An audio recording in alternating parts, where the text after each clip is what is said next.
Welcome to the afternoon portion of our program. We are very delighted to have in our presence Congressman Kucinich, who's taken the time out of his busy schedule and come to New Hampshire from Washington to address all of us. Congressman Kucinich has had a fascinating political year. Political year and political career. He's really succeeded in many ways by disproving conventional wisdom.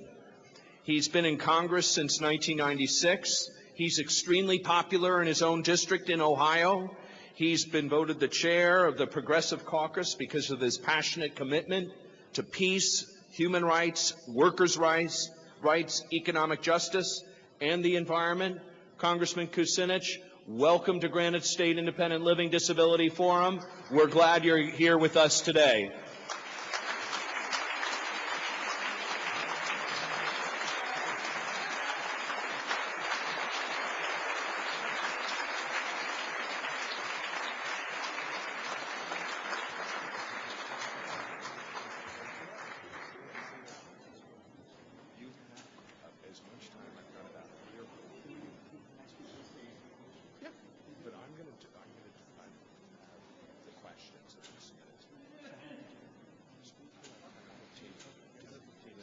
Do like 15 minutes of questions. Okay. Good afternoon, everyone. And before I begin, I would like to make a very special introduction of a woman who's just transformed my life and is having an impact on this campaign in many ways, my wife, Elizabeth. Elizabeth, would you stand?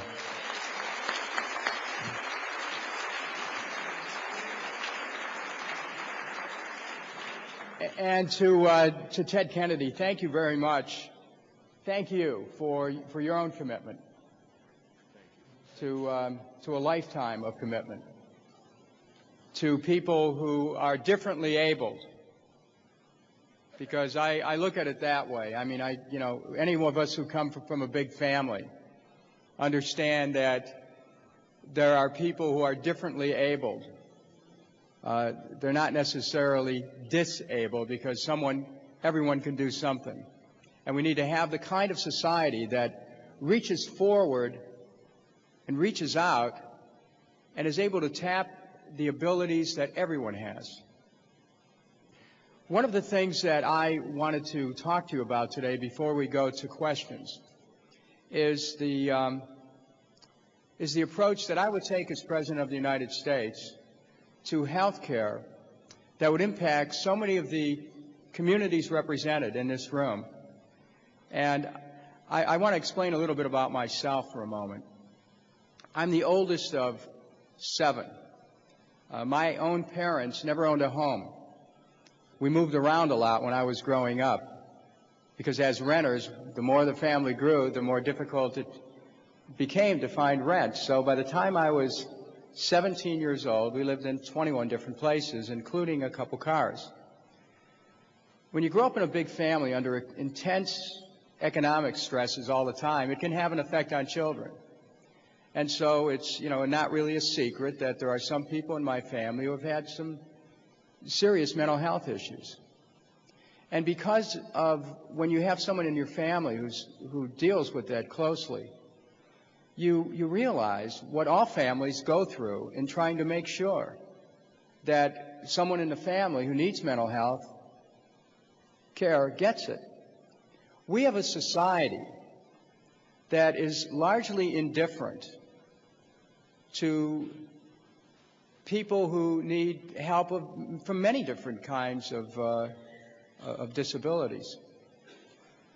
We know that those who have fought for mental health parity for years have found that insurance companies only want to go so far. They may insure a couple visits. There may be some follow-up.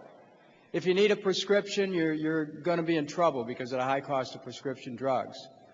There's a lot of people in this country today who aren't getting the mental health care they need because of this for-profit health care system we have. And there are people who are wheelchair-bound, who aren't getting the health care they need because of this for-profit health care system, people who are sight or hearing impaired who aren't getting cared for, people who need long-term care who can't afford it. Because the truth of the matter is, a for-profit health care system helps insurance companies make money, and they make money by not providing care. Now, it's very interesting to be on the platform with Ted Kennedy Jr. Let me tell you why. Because his father proposed a health care bill when he first came to the Senate years ago. My career goes back to 1967. I think your father started in 68 in the Senate or somewhere around there. 62, was it? So that's a long time. And he was talking 40 years ago about a not-for-profit health care system. Well, I've had the honor to be the co-author of the bill in the House of Representatives. 83 members of the House of Representatives now support this bill for a not-for-profit health care system called Medicare for All. Everyone would be covered under this. There would be no premiums, no co-pays, no deductibles.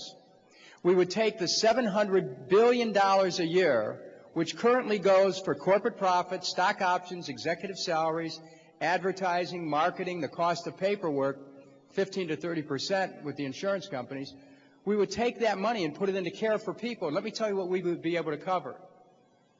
We'd be able to cover vision care, total coverage, dental care, prescription drugs totally paid for, with the government negotiating with the drug companies for rock-bottom prices, not this phony Medicare Part D deal that let the pharmaceutical companies be able to charge Medicare whatever they want, but a real prescription drug benefit that would be free. That's how much money is in health care these days. Long-term care would be covered. I want everyone here to listen to this. If you can afford long-term care, and not everyone can, you go into most nursing homes, they ask you to sign a statement of financial viability, your property that you own, house, land, what your assets are, and before you might be able to apply for any government benefits, you have to exhaust your own benefits. This has always bothered me. People can work a lifetime to be able to just have a little something, and then a major illness in a family, particularly later in life, you can lose everything you worked a lifetime for. I have never understood why America lets that happen. And I know when you're talking about long-term care, because of the tremendous cost, many people provide care at home. And yet there's this type of thinking that says, well, people who provide care at home should not in any way receive any kind of compensation. Well, I reject that. The bill that I have in the Congress, for the first time in this country's history, opens the door for total coverage of long-term care, including giving people the choice whether they want to be able to get the care that they need in a nursing home or receive the care at home. Now, this becomes significant for many people who are differently abled, because as you remember, the Olmstead decision in 1999, where the Supreme Court, effectively ruled on behalf of those who are differently abled, saying that people should have a choice. It's one thing to have a choice, but it's another thing to have a system that backs up your choice. Because you could choose to stay at home or in your community, but if there's no financial resources available to make it possible for you to live a productive life, then you're out of luck.